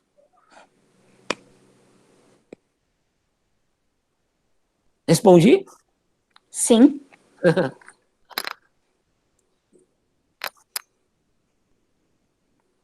Tem mais pergunta? Oi, Bertoldo. Oi, é a Natália. Quanto tempo que eu não vejo você, Sou eu. Natália? Então, eu gostaria de perguntar quando e como você começou a trabalhar pela primeira vez. na loja do meu pai. Eu tinha 12 anos. Meu pai montou uma loja na garagem de casa. Eu tenho aqui dessa loja. Depois eu posso pôr aí para vocês. Meu pai começou a montar bomboniere, que virou mercearia. Eu tinha 12 anos, eu estava no 7º ano. E eu comecei a trabalhar lá, pesando salgadinho, pesando amendoim, fazendo compras nos atacados. Eu ia de bicicleta buscar caixa de compra e fazia cândida. Essa cândida que é proibida de vender porque não tem rótulo. Na época a gente vendia por litro, igual os caminhões vendem na rua, né? Vendia na loja, uma garrafa de refrigerante. Então era isso. Com 12 anos eu comecei a trabalhar na loja do meu pai. Depois, quando eu tinha 14 para 15, teve um plano econômico, plano Sarney, o Brasil virou uma bagunça, assim, em vários sentidos. Depois do... Não, Sarney não, foi plano Collor. O plano Collor começou a entrar. Começou no Sarney, esses congelamentos, essas bagunças, e aí teve a eleição do Collor. O Collor já foi em 89. Aí meu pai fechou a loja. Meu pai ficou com medo dos planos econômicos e fechou a loja. Quando ele fechou a loja, tinha um vizinho nosso de parede mesmo. Ele tinha uma empresa que fazia manutenção industrial de máquinas de lavar, de lavanderia, de hotel, e ele me chamou para ser secretário dele, para trabalhar atendendo o telefone, digitando orçamento. Aí eu virei secretário de uma metalúrgica, aquilo era uma empresa metalúrgica, pequena, mas era uma indústria metalúrgica. E eu secretariava e às vezes fazia serviço de banco, office boy, num período só do dia, meio período, eu ganhava meio salário mínimo. E às vezes eu ia com eles ver os clientes, conversar com os clientes, me colocavam no carro junto com as máquinas, literalmente junto com as máquinas, eu todo arrumadinho junto com a máquina de lavar industrial, com as máquinas de solda, com as ferramentas, e eu ia com os operários, às vezes, visitar o cliente, ver o que o cliente precisava. Eu tinha 16 para 17 anos. Esse foi meu segundo. Aí, legal. Pode falar, Natália. Gostaria de saber como você descobriu, como você conheceu o Vital. O Vital foi assim. Eu trabalhava no Arquivo do Estado, né? Eu já contei que eu tive bolsa de estudo e de pesquisador, né? Foi quando eu conheci minha esposa. Depois a bolsa acabou, o pessoal do arquivo me empregou por uns anos. Depois aconteceu um problema sério lá no arquivo, começou a ter umas brigas feias com a chefia, e eu estava envolvido nas brigas, né? Eu descobri um problema sério de um funcionário, que estava envolvido vários funcionários, e me demitiram. Antes que eu contasse o problema sério, eu fui demitido. Eu e mais 6 amigos na época. São pessoas que eu tenho convivência até hoje. E aí eu fiquei desempregado. Eu fiquei 6 meses desempregado. Trabalhei no Colégio Objetivo, na Baixada Santista. Mas eu estava já casado, com um apartamento em São Paulo. Eu precisava voltar a trabalhar em São Paulo.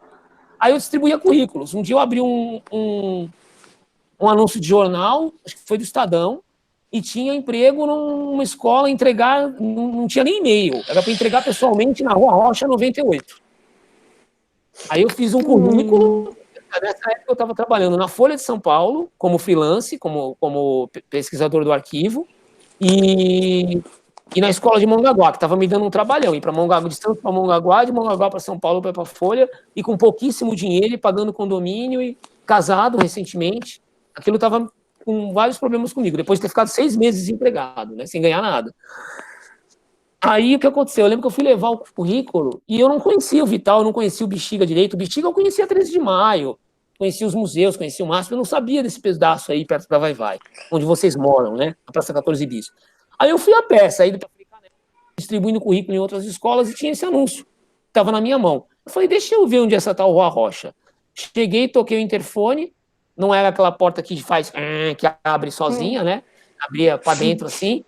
E eu não vi ninguém, eu não vi nada. Eu só escutei uma voz, que é o currículo para professor de história. Tá bom. A mão saiu de dentro da porta, esmagou o meu currículo e entrou de novo. E a porta se fechou. Eu falei, cara, eu pensei que eu ia falar, olha, eu sou professor de história, sou formado na USP, eu tenho experiência com arquivologia. Eu pensei que eu ia falar da pessoa. Nada, a pessoa esmagou meu currículo. Fiquei uns 2 anos sem ter nenhuma notícia do Vital Brasil. Ninguém me ligou, ninguém me procurou. Aí, um belo dia, eu fui entregar currículo de novo. Eu estava, de novo, meio desempregado, meio empregado, mal empregado, e eu estava procurando trabalhar perto da minha casa, né, que eu moro aqui em Santa Cecília. Aí eu fui entregar um currículo numa escola, da Barra Funda é pertinho da minha casa, ia a pé. E eu lembro que era um dia de chuva, e eu, de novo, estava naquele estilo que eu contei aí de roupa, né, acho que foi para Maria Luísa, que perguntou de estilo de roupa, o que eu usava, ou Enzo. Me perguntou aí. Eu perguntei. Oi, foi Tiffany. E eu tava de novo com aquele meu estilo, capotão, camisa de flanela, chapéu, boina na cabeça. E eu lembro que eu bati de novo, foi a mesma experiência, abri uma porta de ferro, uma mulher olhou para mim e bateu a porta de ferro na minha cara. Aí eu toquei de novo a campainha, eu falei, vim distribuir currículo, sou professor, moro na região. Ela falou, desculpa, pensei que era mendigo. Eu falei, não vou nem brigar, eu quero um emprego, né? Eu já vou ligar as duas histórias, vocês já vão entender o que aconteceu. Para essa escola da Barra Funda, onde a pessoa que me atendeu achou que eu era mendigo, rolou 2 meses depois de uma entrevista e eu fui aceito, eu fui recebido. E lá eu fui muito bem recebido pelos alunos, chama São Gonçalo, essa escola existe até hoje. A minha antiga chefe, a dona Nadir. E lá eu fui muito bem recebido pelos alunos, pelos professores, e tinha um professor de geografia, está lá até hoje também, que é o Ricardo, um cara muito gente fina, Ricardo Arcos. Aí o Ricardo fazia grandes papos. A primeira vez que eu fiz... No 7º ano, não. Não é esse. Aí o Ricardo foi o primeiro cara que eu cheguei nele e falei assim, vamos fazer um passeio pelo bairro com os alunos a pé e tal. E aí o Ricardo topou. A gente foi um passeio para o Museu da Energia. Então, quando acabou o ano, o Ricardo falou assim para mim, escuta, tem uma escola muito legal que eu estou trabalhando, tem vários problemas, como toda escola particular tem vários problemas. Mas o pessoal é muito legal, os alunos são divertidos, eu acho que eu estou querendo deixar a aula de história. O Ricardo, ele dava aula de geografia comigo no São Gonçalo, e no Vital ele dava história, geografia e filosofia. Ele era meio assim que nem o Michel. Aí eu falei, putz, não dá, eu tô com muito trabalho, nessa fase eu estava com abrigo, com São Gonçalo, com uma pesquisa na USP, eu falei, não dá. Quando acabou o ano, eu tive um problema na escola também com uma chefia, então eu me desligar, eu não brigar com ninguém, e eu pedi demissão no São Gonçalo. Né? Aí ele falou, agora você pode ir no Vital, agora você pode ir lá porque eu te apresento, né? E você, de repente, se você for escolhido, você fica com as aulas de história. E aí não pega mal para mim, desistir das aulas de história, eu falo que eu estou apresentando um amigo e tal. E foi o que ele fez, ele se demitiu das aulas de história, me apresentou, a coordenadora gostou de mim, eu entrei no Vital para trabalhar. Quando eu entrei no Vital para trabalhar, eu reconheci a voz e a mão, que pegou meu currículo e esmagou pela porta. Aqui eu posso contar para vocês. Posso contar quem foi? Pode, claro. Tia Jô. Tia Jô, tá bom, tá recebido. Pegou o currículo e trancou a porta. E realmente, ela é a funcionária mais antiga da escola atualmente, né? Ela já estava lá naquela fase onde eu fui entregar currículo pela primeira vez.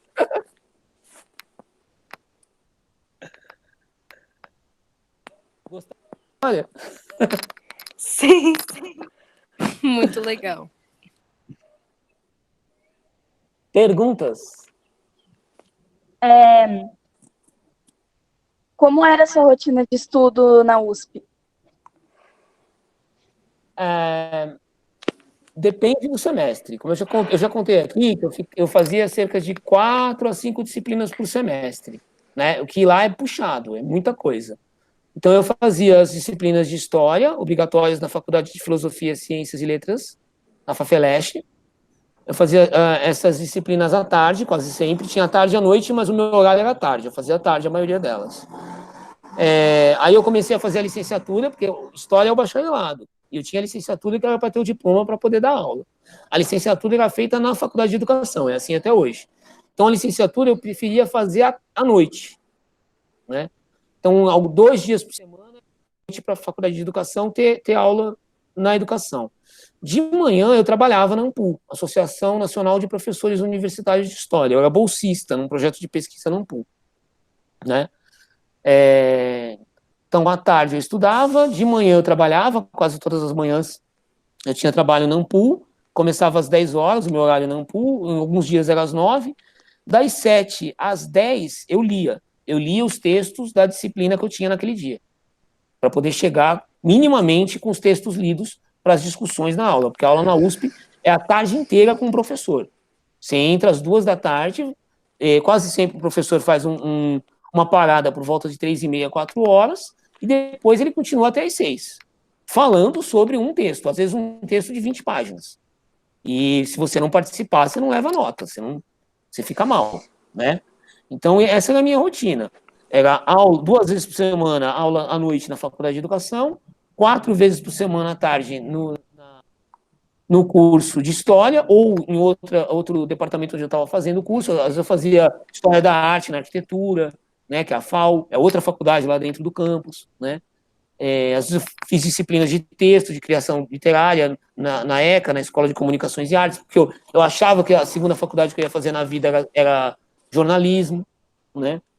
E à noite, quando eu não ia para a faculdade de educação, ou eu lia um texto que eu tentava adiantar a leitura do dia seguinte, quando os textos eram longos, ou ia para o cinema. Ia para o Sinusp, que era embaixo do meu prédio.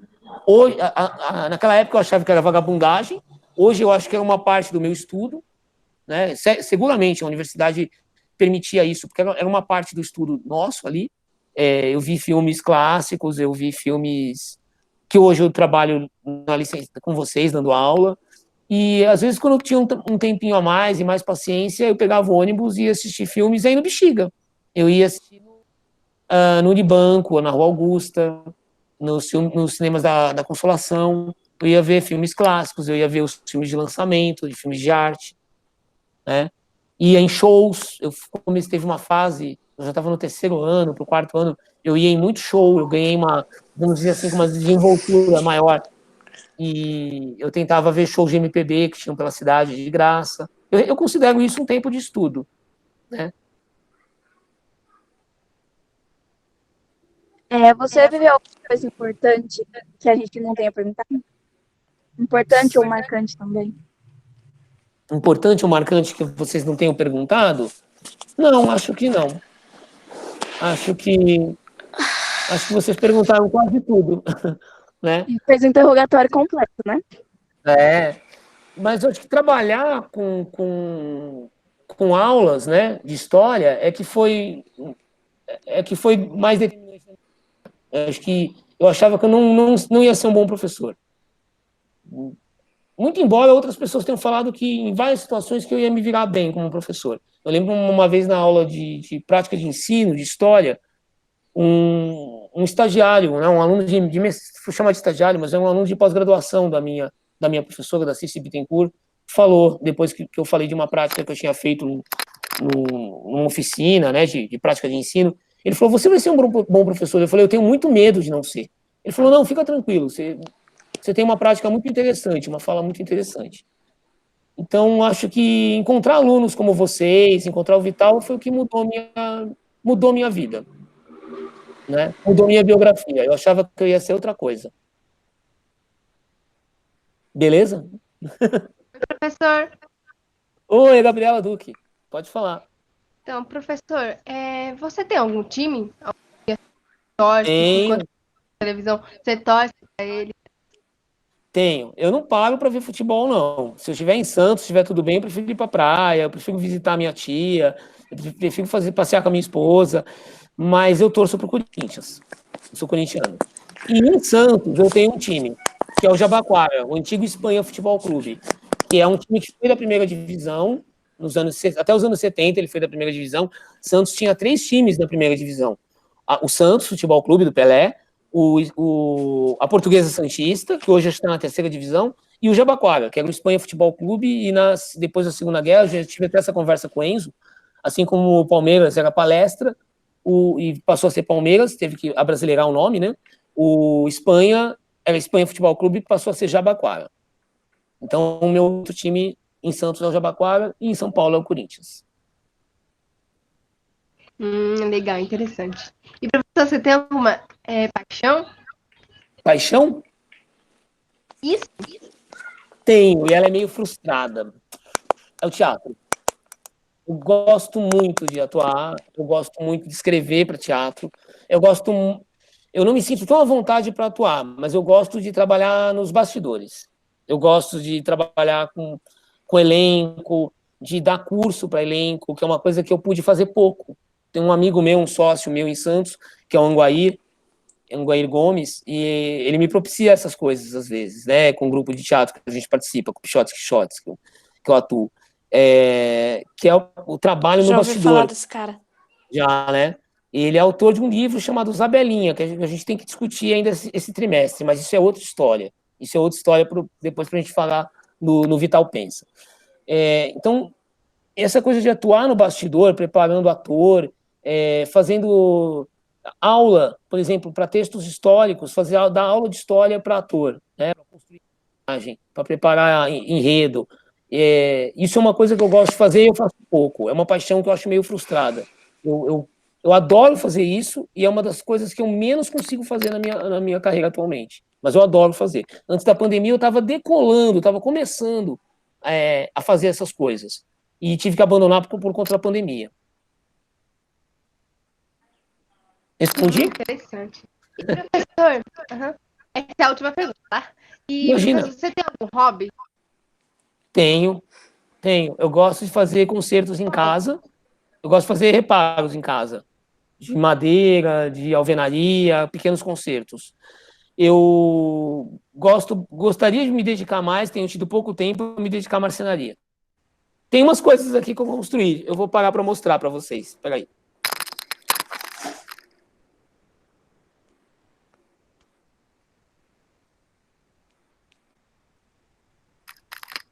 Minha casa é cheia de coisas que eu mesmo reformei ou construí do zero. Isso aqui, por exemplo, eu não sei se alguém consegue definir o que é. É um oratório. Ele está sem santo por enquanto, mas ele é um oratório, né? Eu fiz com madeira de uma gaveta que eu achei no lixo, jogada no lixo, em Santos, né? Embaixo ele ainda está com verniz original da gaveta. É uma gaveta velha de guarda-roupa. E eu fiz, alguns anos atrás, eu estava mais dedicado à marcenaria, na casa da minha mãe, com a minha oficininha, e eu fiz eu fiz vários oratórios. Tem o oratório grande, que está em cenário de peça de teatro, eu tenho mais 2 ali, que estão na minha estante. E aí eu lembro uma vez que numa escola que eu trabalhei em Santos, no Colégio Leão 13, essa escola já fechou, uma vez perguntaram quem tinha outros talentos, olha, quem tem hobby e tal, traz que a gente está estudando uma feira de cultural aí com os professores. E eu levei o meu oratório e eu percebi como a minha coordenadora, na época, a minha diretora também, elas não me conheciam direito, elas se surpreenderam quando viram. Elas achavam que eu era professor de história, marxista, que eu não acreditava em Deus. E quando viram que eu fazia oratórios, elas se surpreenderam. A diretora não acreditou, foi embora e não falou mais comigo durante uns dias. Ficou meio louca comigo. A minha coordenadora, que era a Marisa, ela falou assim, posso levar para minha casa e te mostrar uma coisa? Posso alterar? Eu falei, pode. E aí ela pôs essa pomba aqui, de madeira esculpida, que ela comprou e colocou, e ela deu essa pintura com pátina, né? E a Marisa também era uma figura, assim, acho que uma artista plástica meio frustrada, que virou coordenadora pedagógica e não conseguia ter tempo de fazer os hobbies dela, né? Então a gente se dava bem, eu e ela nos dávamos muito bem quando a gente tinha que discutir esses hobbies. Então esse é um hobby meu, marcenaria, que eu queria fazer mais, né? E reparos em casa. Tem mais coisa aqui em casa que eu fiz. Estão vendo um abajur que está aqui atrás, de pé? Sim. Ele era todo sujo de massa, meio verde, meio dourado. Eu também encontrei ele no lixo e eu reformei. Eu encontrei ele perto da Ponte Pênsil, lá em São Vicente, jogado num monte de entulho, sujando a rua. Aí eu peguei, raspei, pintei, achei uma cúpula para ele. Vou repetir a frase, que eu acho que está travando aqui. Encontrei uma cúpula para ele e reformei, né? E ele está aqui. Tem outras coisas na minha casa, eu vou virar o aparelho para vocês darem uma olhada. Não sei se... Dá para ver que tem uma luminária de vidro aqui, no teto? Sim. Dá. Sim. Também. Essa aqui, essa verde específica, veio da casa foi dada pela tia da minha esposa, de um apartamento que ela fechou, que ela não ia usar mais. Mas eu tenho outras luminárias dessas que estão aqui em casa, que eu comprei, ou que eu achei no lixo, assim, que eu comprei em brechós, e eu reformei para funcionar na minha casa. Tem aqui na varanda, uma menor, são todas com o mesmo estilo. Cada uma com um desenho, mas com o mesmo estilo. Então, essa estante aqui atrás é outro hobby meu, também, como eu falei, de marcenaria. Essa pintura verde e o detalhe em verniz fui eu que fiz. É um hobby. Reformar móveis de Muito madeira top. em casa. Achei- É.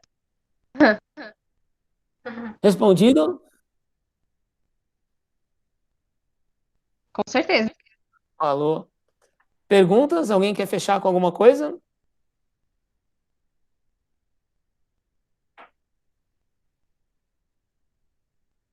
Silêncio. Alguém? Aí, Tiffany que está mediando o debate. Então, vamos fazer assim. Eu vou fechar aqui a gravação para não ficar muito extensa também, senão depois vocês não conseguem transcrever ou ela dá problema, ela começa a travar se o arquivo ficar muito grande.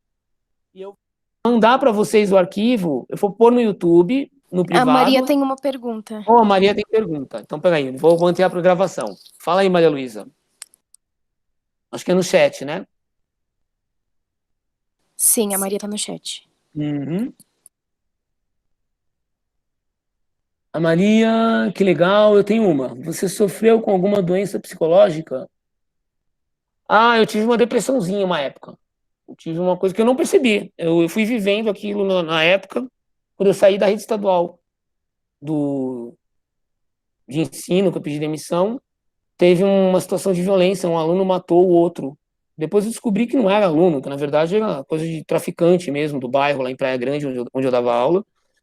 E ele matou um aluno meu do ensino médio, né? Acho que um acerto de contas lá no bairro. Não tinha a ver com a escola. Pegaram o menino na escola porque foi o lugar mais fácil. O menino, na verdade, ele já estava julgado no bairro, ameaçando a família dele, já tinham atirado na casa dele e a escola não sabia, ninguém contou nada. E aí ele acabou indo para a escola um dia e caiu numa emboscada e mataram o menino, no meio do horário de aula, mataram no pátio. E aquilo me deixou muito incomodado, porque uma pessoa tão jovem morre assim, num lugar tão bonito, um lugar que eu achava legal, que é Praia Grande, né? Perto da cidade onde eu fui criado, eu não me conformava com aquilo. E aí eu pedi para sair da escola, me removi de escola para um bairro vizinho, mas no bairro vizinho também, em Praia Grande, também periferia, também tinha as mesmas situações. E eu não me dei conta e eu comecei a passar por um processinho como é que chama? De depressão mesmo. Eu estava deprimido. Eu estava com medo, né? Porque como foi um homicídio, eu tinha medo de ir dar aula e de encontrar o homicida, né? E os outros 10, 12 professores que estavam lá no dia, cada um, eu acho que teve sofrimento, digamos assim, de um jeito, né? E outra coisa que me atordoava é que a rede estadual não deu respaldo nenhum naquela situação, né? Não deu nenhum respaldo ali. Ninguém teve atendimento psicológico. Eu tive porque eu procurei, né? Eu tive. Foi muito complicado perder aluno, exatamente, dessa maneira, de uma maneira violenta. Então eu tive atendimento psicológico e eu descobri que eu estava com um comecinho de depressão porque eu fui procurar ajuda. Eu paguei do meu bolso, tinha convênio, né, na época foi o finalzinho do convênio do meu pai médico que eu tinha, e eu procurei ajuda médica, aí eu vim para a USP, voltei, né, a morar na USP, a trabalhar em São Paulo, e aí me apresentaram uma psicóloga, que é uma pessoa que eu faço terapia até hoje, e ali eu fui descobrindo, olha, você não sabe, mas você estava deprimido, você estava com um processo de ter medo, de ter crise do pânico, né? Então foi muito legal, na época, eu ter conseguido me afastar do problema, que era dar aula não era um problema. Para dar aula para mim, eu acho que era legal, mesmo naquela condição precária do Estado. O que era um problema para mim era a precariedade do lugar. Eu precisava procurar um lugar mais seguro para poder dar aula, né? Então, quando eu me afastei daquela situação precária, a doença passou. Eu não senti nada, eu não tomei medicamento, eu fiquei bem, né? Veja, eu trabalhava nessa escola do Estado numa situação precária, mas aí uma escola, num bairro onde as pessoas tinham seus pais, sua família, moravam com as mães, com os pais, com os avós, mas o bairro tinha essa situação precária de segurança. E eu trabalhava ao mesmo tempo no abrigo com crianças que sofriam violência e cujos pais perdiam a guarda. E o que a minha psicóloga falou na época falou: engraçado, você trabalha numa situação mais precária, que é o abrigo, com falta de dinheiro, falta de recursos, crianças com violência, que têm traumas muito piores do que os seus, e você se dá bem com essas crianças.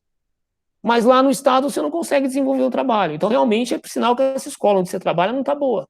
Se você Veja, eu trabalhava em 2 lugares ao mesmo tempo. Um muito precário e o outro nem tão precário. E eu ia mal no lugar que não era tão precário. Então é porque tinha outros elementos da minha vida, ali na escola do Estado, que estavam me deixando mal, que estavam me deixando doente, literalmente. Quando eu saí desse lugar, veja, eu continuei trabalhando no abrigo por mais 17 anos eu continuei no abrigo. É sinal que não me fazia mal, né? Fiquei bem lá, casei, comprei meu primeiro apartamento. Toda semana, morando em São Paulo, trabalhando em São Paulo, toda semana, eu descia a serra e ia trabalhar no abrigo, na sexta, no sábado. Entrei numa outra faculdade, fui fazer turismo na USP, e trabalhando no abrigo. Então, é uma coisa que, mesmo precária, não me fazia mal. Mas aquela escola do Estado, lá na periferia de Praia Grande, aquilo realmente me deixou numa situação ruim, que quase que eu fico doente psicologicamente falando. Respondi a questão? Realmente uma questão muito difícil. Difícil de viver, né? Não dá para concordar que um adolescente de 15, 16 anos perca a vida de uma maneira tão estúpida, né? Acho que isso é que deixa a gente doente. Não é natural, né? Quando você era professor nessa escola, quantos anos você tinha? Vamos lá, eu tinha 24 para 25. 24 para 25. Acho que eu terminei a USP com 23, trabalhei em outras escolas públicas até os 24, com 24 eu fui efetivado nessa escola. 24 para 25. Eu era formado há muito pouco tempo, eu tinha muito pouca experiência, né? E já dei de cara com isso.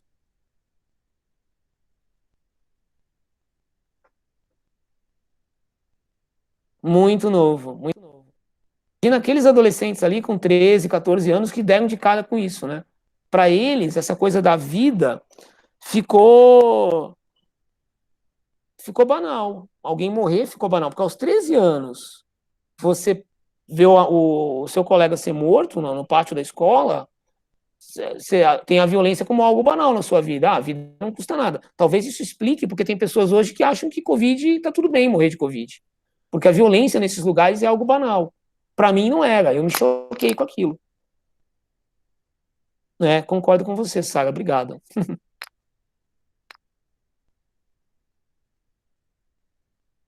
Engraçado que eu reencontrei o lugar onde eu trabalhava, não a mesma escola, né, mas o bairro. Anos depois, quando eu fui apresentar trabalhos de teatro da turma do abrigo. Eu levava a minha turma do abrigo para se apresentar nas escolas de Praia Grande, né?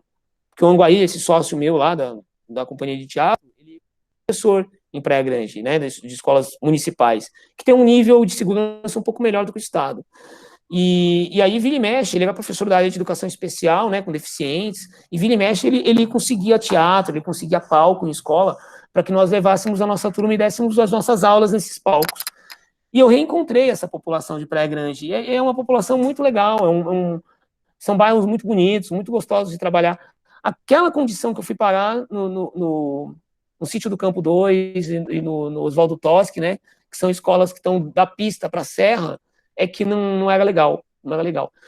Ainda trabalhando no Vital, eu voltei a trabalhar em Praia Grande um tempo. Em 2013 eu dei aula na Rede Objetivo, da Baixada Santista, né? Foi um tempo muito gostoso, muito legal. Gostava de ir para Praia Grande trabalhar, gostava da turma do Objetivo. Tinha amigos meus que trabalhavam, né, conhecidos, assim, não chegaram a ser meus amigos, eu fiquei pouco tempo no Objetivo, que davam aula nas escolas públicas, onde eu passei. E eles falavam, putz, é problema, usando uma gíria aqui, né, entre nós, é treta mesmo, tal. Muito daquela população, daquele pessoal, né? Foi muito triste passar por aquela situação, porque é um lugar que eu gosto, é um povo que eu gosto de estar junto. Nós sempre temos algo a aprender, é isso aí, Sara.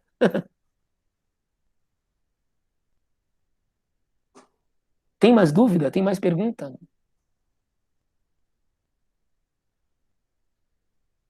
Eu achei que eu tinha uma vida tão sem graça, de professor de história tão pacata, e vocês estão aqui comigo, contando histórias.